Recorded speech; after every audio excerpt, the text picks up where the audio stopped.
Hello, welcome back to my channel here on the YouTube.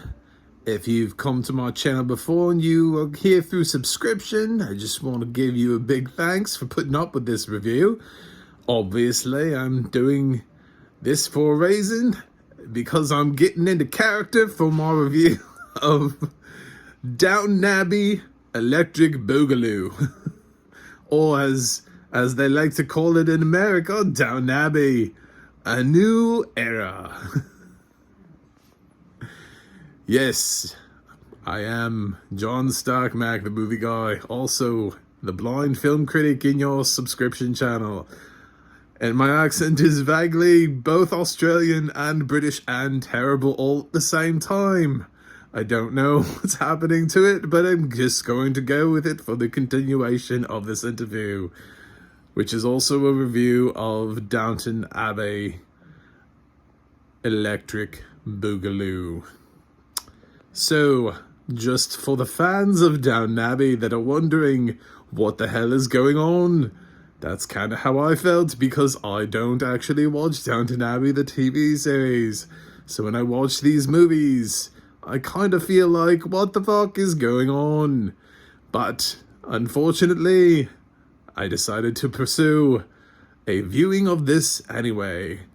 To be honest, it was more for somebody else than it was for me, but it gave me an opportunity to review such a wonderful and incredibly boring film.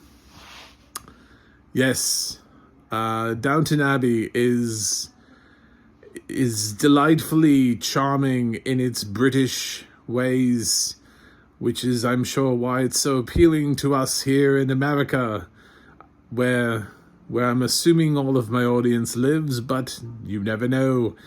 And we have some sort of obsession with British people, which is why we love Bridgerton and Downton Abbey.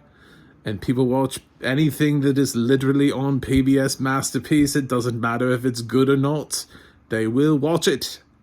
So, that leaves us with Downton Abbey 2 Electric Boogaloo, the sequel that nobody was asking for, and ends in a way that lets me know that all of the Downton Abbey cast would rather not come back for a third film. Or at least, the majority of them. So, I did watch the first Downton Abbey film. No, I did not want to go back and watch it again just to have a review on my channel. Unlike Beavis and Butthead Do America, which I enjoyed and would have totally been okay with watching for the umpteenth time, I did not feel the need to watch Downton Abbey again. I'm just not that big of a fan. So, if you are a fan of Downton Abbey, you might love this film far more than me. And this review will probably do nothing for you except to tell you that it had rather interesting but terrific audio description. I do love the fact that the most British film to be released to American cinema this year had an American narrator. Kudos on that choice. Brilliant. I love how, despite the fact there are many British actors who are narrating audio description, we found the one person with an American accent to be able to narrate Downton Abbey Electric Boogaloo.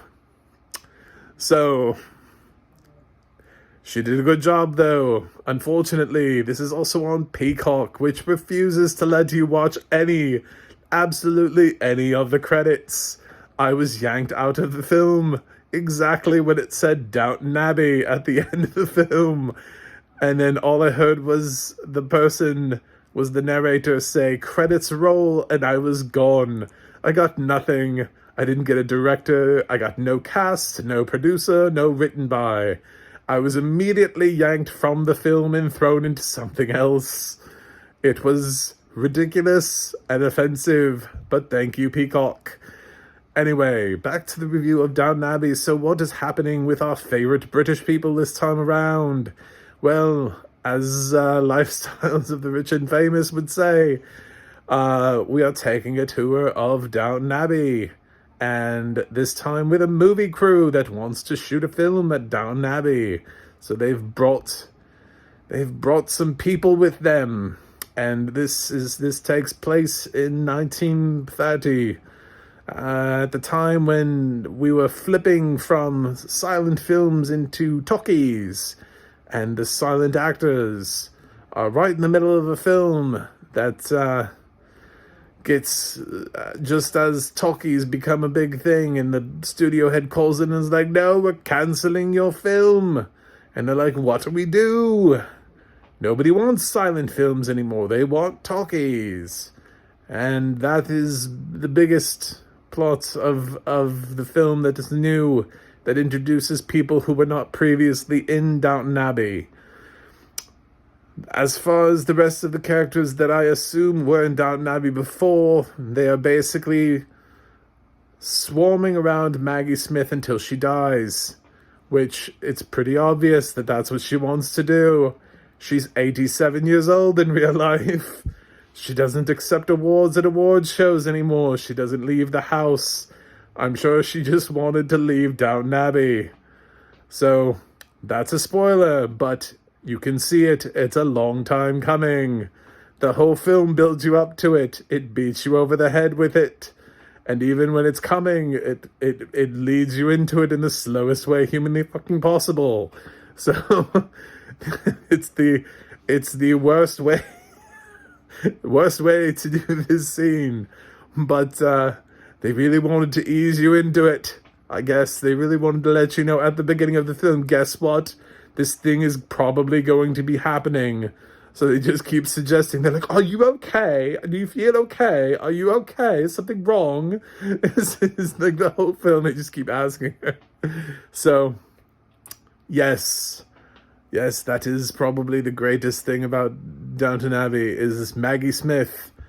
And she's earned the right to retire and be able to do something with her life other than have to do Downton Abbey sequels for the remainder of her career. God love her. She is a legend. Dame Maggie Smith will live on forever in her work in cinematic contributions. As for the rest of the cast, I don't know all of them, but I'm sure they're fine people. They seem to all be good actors. It's just, there's so many people in this film that if you're not a fan of the TV series, it is maddening to try to figure out all of them and what all of them are doing all the time. Holy shit, this film has a gigantic cast. Just massive. Just a massive cast full of people in that upstairs, downstairs way where you have to pay attention to all these people and they all have different stories and relationships. This is not meant for people to walk in and be like, oh, I've never seen Downton Abbey before. I should probably watch this. You probably should not. If you're not familiar with Downton Abbey, you should probably go do literally anything else other than watch Downton Abbey Electric Boogaloo. Also, Violet, aka Maggie Smith, has inherited a charming villa in France, and there's this whole thing around that and how that came to be and the man that left it to her, and scandal, and is somebody related to somebody they didn't think they were related to, and that plays out, and you see people with class relationships where a man is in love with a woman who is worth more than he is, and he can't deal with that. And the gays there. Yes, we did. We worked that into this relationship, into this series, in the most discreet way possible, so that if somebody did not know what was going on, they would not know what was going on. But if you pick up on pretty much anything that's being dropped, little hints, if you saw the series, as I'm led to believe, you will know what's happening. But as far as if you only are seeing this movie, or you only know what's going on from the films, that is the most muted way to ever introduce a gay relationship into anything ever. But this film was was okay. I think I liked the first one better. The second film kind of felt like, what do we do now? People seem to want more Downton Abbey. Fuck. We got to make more of these. And then people were like, okay, well, we obviously didn't close off the Downton Abbey movie in a way that would let people know, stop watching these things. So maybe we should end this one in a way that says, we are moving on. And then they were like, well, maybe we should leave it just with the door cracked slightly open, just in case this movie makes another $100 million at the box office. So they cracked that door, so technically a third Downton Abbey could happen if it needed to. It does not. That is my review of Downton Abbey, Electric Boogaloo. I refuse to call it anything else at this point. It will forever be known as Downton Abbey, Electric Boogaloo. And my grade for Downton Abbey, Electric Boogaloo, with its wonderful, terrific, fantastic description that has to track so many cast members with such a illustrious landscape in this beautiful countryside with big, beautiful castles and houses and everything that's going on, all with the voice of an American narrator, which was oddly the most hilarious thing about this film, because this film is not intentionally a comedy, although it does make you chuckle a few times. All of that, throw that all together, throw it in a blender, and my grade comes out as a C. It's my way of saying I don't want to tell you whether this film is good or bad, because I have no fucking idea what's going on at Downton Abbey. So C grades for me are like my way of saying I neither recommend nor do I not recommend this film. I leave it up to you to decide. Do you want to see Downton Abbey? Then see it. Do you not want to see Downton Abbey? Then don't. You're not missing out. Or maybe you are. It's up to you to figure that out for yourself. I will not be the deciding factor in whether or not you are Downton Abbey Electric Boogalooed this year on Peacock. Probably the most appropriate streamer to be stateside, I suppose. Peacocks are pretty, and this film is supposedly pretty, and nobody actually subscribes to BritBox, I think. So, what's the other one? Acorn?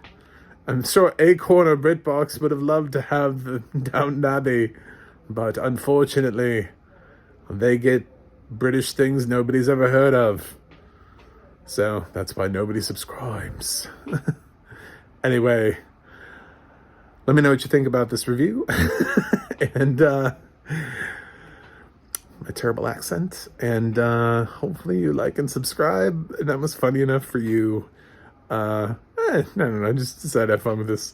And you can check out my website, MacTheMovieGuy.com, for more, and the audio description project for what films have audio description and where they are, and the ADNA, that's the ADNA.org, will tell you who describes what, and like the resume of those people, and also writers and like sound mixers. It's got like everything on there. So give it a listen, give it a check.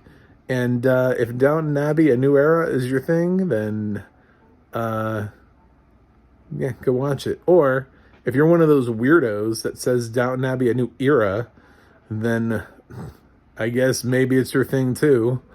But I'm just going to call it Downton Abbey, Electric Boogaloo. Yep. So that's it. I'm gonna go review something else that was not this, and then hopefully there won't be a third one. But you go do you.